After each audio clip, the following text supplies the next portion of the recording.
Praise the Lord. Good morning. ప్రభువైన యేసుక్రీస్తు శుభనామంలో మీ అందరికీ వందనములు. చిన్న ప్రార్థనతో ఈరోజు దేవుని వాగ్దానాన్ని స్వతంత్రించుకుందామా?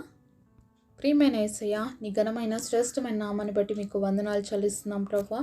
ఉదయకాల సమయంలో మరొక దినాన్ని మా జీవితాల్లో ఇచ్చావు తండ్రి, మీకు స్తోత్రాలు. ఈ దినమంతటి కొరకు మమ్మల్ని సిద్ధపరచండి. మా ఆత్మీయ జీవితంలో మమ్మల్ని బలపరచండి. మాతో మాట్లాడండి ప్రభువా. మా అందరినీ దర్శించమని యేసు నామములో ప్రార్థిస్తున్నాము తండ్రి, ఆమేన్. ఈరోజు దేవుని వాగ్దానము యెషయా గ్రంథము 49వ అధ్యాయము 23వ వచనం. నేను యెహోవాననియు నా కొరకు కనిపెట్టుకుని వారు అవమానము నొందరనియు నువ్వు తెలుసుకుందువు. Isaiah chapter 49 verse 23. Thou shalt know that I am the Lord, for they shall not be ashamed that wait for me. దేవుడిచ్చినటువంటి అద్భుతమైన వాగ్దానం మనందరి జీవితంలో నెరవేర్చబడును గాక, ఆమేన్. ఎంత అద్భుతమైన మాట కదండి. మీకు తెలుసా అండి మన దేవుడు ఎవరో? మరి మన దేవుడు జీవం కలిగిన దేవుడు, సర్వశక్తిమంతుడైనటువంటి దేవుడు, సర్వ సృష్టికర్త అయిన దేవుడు, సైన్యములకు అధిపతి అయిన యెహోవా అని ఆయనకి పేరు.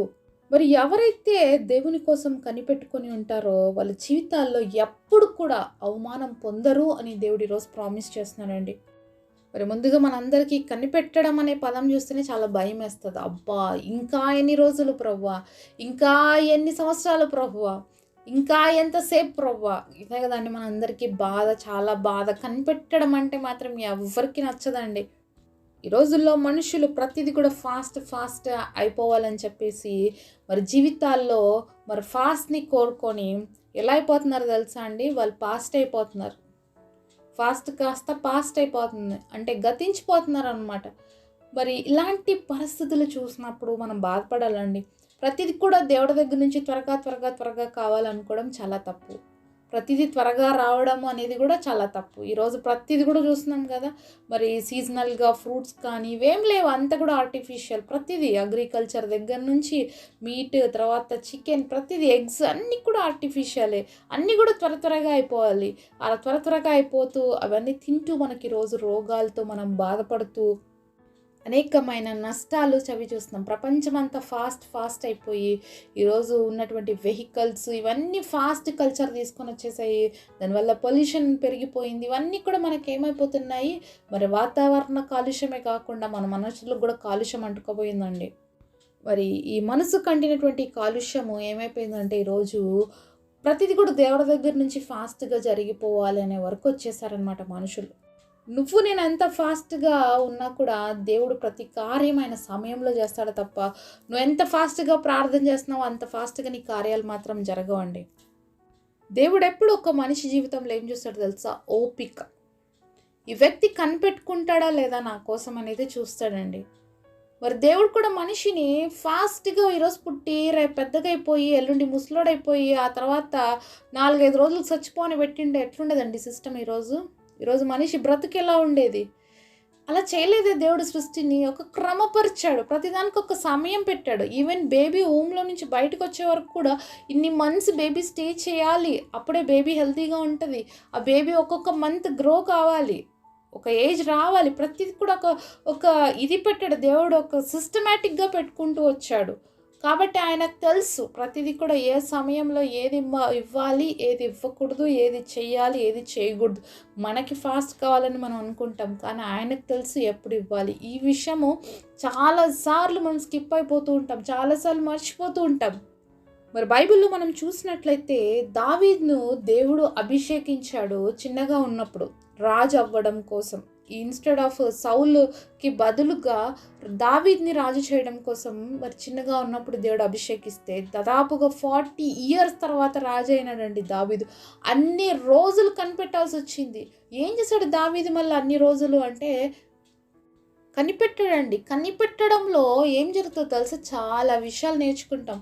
ఈ కనిపెట్టే ప్రాసెస్లో మొదటిగా దావీదుని దేవుడు ఎక్కడ వాడుకున్నాడు అంటే, ఎప్పుడైతే దేవుడు అభిషేకించాడో ఫస్ట్ యుద్ధం ఎక్కడొచ్చిందంటే మరి గొల్యాతుతో యుద్ధం చేయాల్సి వచ్చింది దావీదుకి. అయితే దేవాది దేవుడు దావీదు పక్షంగా ఉన్నాడు కాబట్టి గొల్యాతు పైన విజయాన్ని ఇచ్చాడు. ఎప్పుడైతే గొల్యాతుని జయించాడో అప్పటి నుంచి సౌలుకి మరి ఒక దావీదు పైన ఒక చెడు అభిప్రాయం వచ్చింది. ఎందుకంటే అందరూ కూడా దావీదుని పొగుడుతుంటే సౌలు ఆ విషయాన్ని తట్టుకోలేకపోయాడు అనమాట. ఆల్రెడీ సౌలు దేవుడి విషయంలో చాలాసార్లు అవిధేయుడైపోయాడు. దేవుడు మాటను వినకుండా ఇష్టానుసారంగా జీవిస్తూ ఉన్నాడు. అలాంటి సమయంలో దావీదు దేవుడికి ఎంతో అనుకువగా అలాగే లోబడేటువంటి స్వభావం కలిగినటువంటి బిడ్డగా ఉన్నప్పుడు దేవుడు దావీదు వెళ్ళిన ప్రతి స్థలంలో తోడుగా ఉన్నాడు. అన్ని విషయాల్లో విజయాన్ని ఇస్తూ వచ్చాడు. కానీ సౌలుకి ఇవేవి నచ్చలేదు. ఎలాగైనా కూడా మరి దావీదుని చంపేయాలన్న ప్రయత్నం జరుగుతూనే ఉందన్నమాట. చూడండి, ఒక పక్క దేవుడు దావీదుని రాజుగా చేయాలని అభిషేకించి పెడితే ఇక్కడ సౌలు ఏం చేస్తున్నాడు తెలుసా? దావీదుని తరుముతున్నాడు. దావీదు మరి గొల్యాతుని జయించిన తర్వాత తన జీవితంలో ఎన్నో పరిస్థితులు ఎదుర్కొన్నాడు. వివాహం చేసుకున్నాడు, సంతోషం లేదు తన జీవితంలో. భార్యతో కూడా తను ఉండలేకపోయాడు. మరి మామగా సౌలు ఉన్నాడు కానీ ప్రతిరోజు నరకం చూపిస్తున్నాడు. ఎప్పుడెప్పుడు చంపుదామా, అవకాశం దొరికితే చంపుదామా అని చూస్తున్నాడు. మరి దావీదు ఒక ప్రాంతం నుంచి ఒక ప్రాంతంకి, ఒక కొండ నుంచి ఇంకొక కొండకి పారిపోతూనే ఉన్నాడు. ఎన్నోసార్లు తన తల్లిదండ్రులకి దూరం అయిపోయినాడు. తన అన్నదమ్ములకి దూరం అయిపోయి ఒంటరిగా బతకాల్సిన పరిస్థితి వచ్చింది. దాక్కొని బతకాల్సి వచ్చింది. ఎందుకంటే సౌలు చంపుతాడు, తరుముతున్నాడు. మరి ఇలా ఎన్నో శ్రమలు ఎదుర్కొన్నాడు. కనీసం తినడానికి ఆహారం లేనటువంటి పరిస్థితులు కూడా దావీదు జీవితంలో చాలా వచ్చాయి. మరి దేవుడి చేత అభిషేకించబడిన వ్యక్తిగా ఇన్ని పరిస్థితులు, దేవుడు రాజుగా చేస్తున్న వ్యక్తిగా ఇలాంటి జీవితం మనకు కూడా అలానే అనిపిస్తుంది కదండి. దేవుడిని నమ్ముకున్నాను, దేవుడిలో ఇంత భయభక్తులు కలిగి ఉన్నాను, దేవుడిని నేను ఎంతో ప్రేమిస్తున్నాను, దేవుడు నన్ను ఎంతో ప్రేమిస్తున్నాడు, అయినా ఏంటి పరిస్థితులు నా జీవితంలో ఎక్కడ నెమ్మది లేదు. ఏ విధంగా దావీదు జీవితంలో నెమ్మది లేదో ఈరోజు నీ జీవితంలో కూడా అలాంటి పరిస్థితి ఉందేమో. ఒకవేళ అలాంటి ఇబ్బందులు నువ్వు ఎదుర్కొంటున్నావేమో. వైవాహిక జీవితంలో ఆనందము లేనటువంటి పరిస్థితుల్లో ఉన్నావేమో. కుటుంబంతో కలిసి జీవించలేనటువంటి పరిస్థితుల్లో ఉన్నావేమో. శత్రువులు నిన్ను తరుముతున్నారేమో. ఏ ఉద్యోగం అయితే నువ్వు చేయాలనుకొని వెళ్ళావో అక్కడ నీకు సాటిస్ఫాక్షన్ లేదేమో.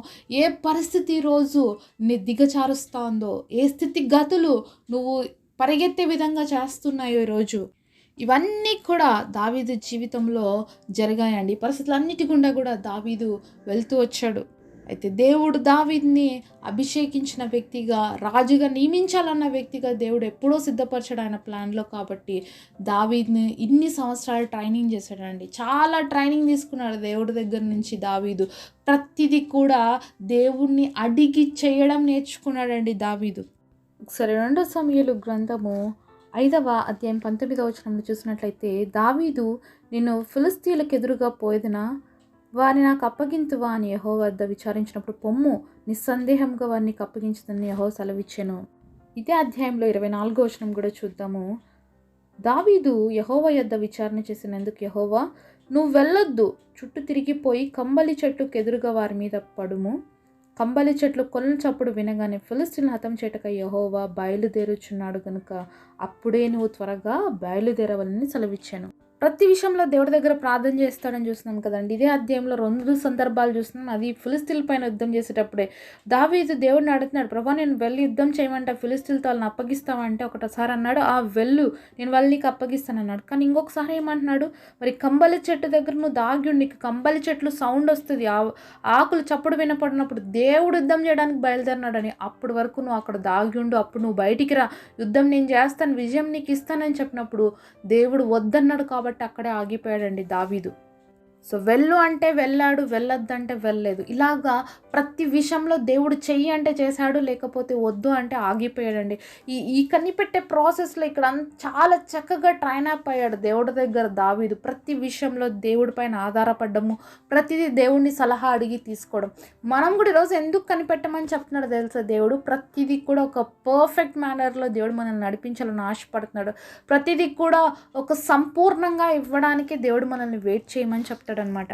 దావీదు కూడా అనిపించిండొచ్చు ఒకసారి, ఎందుకంటే దేవుడు నన్ను రాజుగా చేస్తానన్నాడు, ఇలాంటి అవమానకరమైన పరిస్థితులు ఏంటి నా జీవితంలో, తరంబడే పరిస్థితులు ఏంటి నా జీవితంలో అని బాధపడి ఉండొచ్చు. కానీ లాస్ట్కి అర్థమైంది దావీదు ఎంత గొప్ప రాజు అయ్యాడో. తన వంశము తరతరాలకి ఎప్పుడు కూడా సింహాసనం మీద ఖచ్చితంగా నీ వారసుడు ఉంటాడని ప్రామిస్ దేవుడిచ్చాడు. ఆ ప్రామిస్ దేవుడి దగ్గర నుంచి పొందుకున్నాడు. మరి దేవాది దేవుడే, ఆ వాగ్దానం ఇచ్చిన దేవుడే మరి దావీదు పట్టణమందు జన్మించాడు. యేసుక్రీస్తు ప్రభువారు తరతరాల వంశంలో ఉన్నాడు. అలాగే ఆసీనుడిగా ఉన్నాడు, సింహాసనం ఆసీనుడిగా దేవుడే. ఎన్నో సంవత్సరాలు ఎదురు చూశాడు దేవుడి కార్యం కోసం. మరి ఎదురు చూశాడు కాబట్టే ఇజ్రాయెల్కి గొప్ప రాజుగా మార్చబడ్డాడు. ఎంత గొప్పగా అభిషేకించబడ్డాడో, ఎంత గొప్పగా దేవుడి దేవుడి యొక్క ప్రజల్ని పరిపాలించాడు, అంత గొప్ప రాజు అయ్యాడు. అలాగే తన కుమారుడైనటువంటి సొలొమోను దేవుడి యొక్క మందిరాన్ని కట్టించగలిగాడండి. కాబట్టి ఎన్నోసార్లు ఎదురు చూపులు అనేవి మనకు కష్టం అనిపించచ్చు, కానీ ఎదురు చూసినప్పుడు నేర్చుకోవాల్సినవి ఎన్నో నేర్చుకుంటాము. మరి పొందుకోవాల్సిన దీవెనలు మాత్రం ఎన్నో రెట్టింపులుగా పొందుకుంటాం. ఈరోజు నువ్వు కనిపెట్టే పరిస్థితిలో ఉంటే విసిగిపోవద్దు, వేసారిపోవద్దు. దేవుడు నీ కోసం చాలా గొప్ప దాచి ఉంచాడు. అది ఇవ్వటానికే నేను ఇంకా ట్రైనప్ చేస్తున్నాడని ఓపిగ్గా కనిపెట్టు. దేవుడి యొక్క అద్భుతాలు రిసీవ్ చేసుకో. కృప దేవుడు మనందరికి దయచేయను గాక. ప్రభా, మీరు ఇచ్చిన మాట కొరకై మీకు స్తోత్రాలయ్యా. ఓపిగ్గా నీ కొరకు కనిపెట్టుకోవడానికి సహాయం చేయ. ఎవరైతే నీ కొరకు కనిపెట్టుకుంటారో వాళ్ళు అవమానం పొందరన్నో. మేమందరం నీ కోసం, నీ కార్యాల కోసం కనిపెట్టుకుంటున్నామయ్యా. అందరి జీవితాలని అద్భుతాలు చేసిన నామానికి మహిమ తెచ్చుకోమని యేసు నామములో ప్రార్థిస్తున్నాము తండ్రి. ఆమేన్.